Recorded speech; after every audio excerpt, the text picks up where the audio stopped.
कंधे पर बोरा लटकाए दिन भर गलियों में भटकता रहता।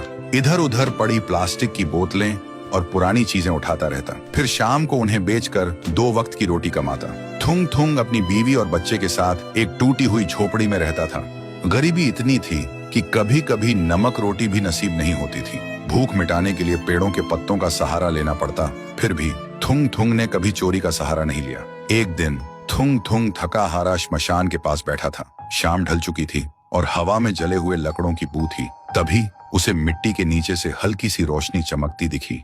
वह धीरे से उठा और मिट्टी खोदने लगा। कुछ ही देर में उसे जमीन के अंदर से एक पुराना सा लोहे का घंटी वाला दिया मिला। जैसे ही उसने उसे उठाया, एक भारी आवाज गूंजी, जो भी इस दिए को जगाएगा उसकी हर इच्छा पूरी होगी, लेकिन बदले में उसकी सबसे प्यारी चीज चली जाएगी। थुंग थुंग का दिल जोर जोर से धड़कने लगा। वह मन ही मन सोचने लगा, सबसे प्यारी चीज मतलब क्या? वह घर लौटा और बीवी को सब बताया। बीवी ने ध्यान से सुना। उसकी आंखों में डर भी था और थोड़ी सी उम्मीद भी। फिर बोली, 3 दिन से बच्चा भूखा है, क्यों ना पहले खाना मांग ले। थुंग थुंग ने कांपते हाथों से दिया जलाया और धीरे से बोला, हे दिए, मेरे भूखे बच्चे के लिए अनाज दे दो, बस पेट भर खाना दे दो। अचानक पूरी झोपड़ी अनाज और रोटियों से भर गई। बीवी खुशी से रो पड़ी। लेकिन उसी रात थुंग थुंग ने देखा उसका बच्चा चुपचाप कोने में बैठा है और उसे पहचान नहीं रहा। सुबह तक बेटा उसका नाम भूल चुका था।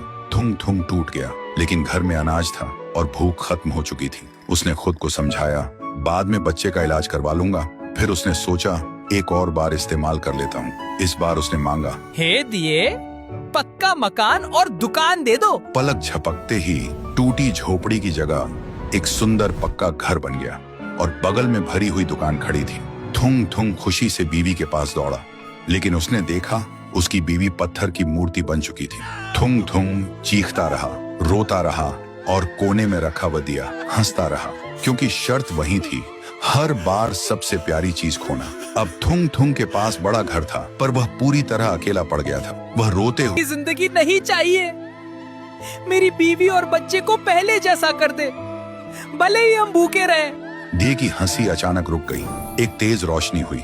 जब रोशनी हटी, न पक्का घर था न अनाज का ढेर। फिर वही पुरानी टूटी हुई झोपड़ी थी, लेकिन सामने उसका बच्चा खेल रहा था और बीवी मुस्कुरा रही थी।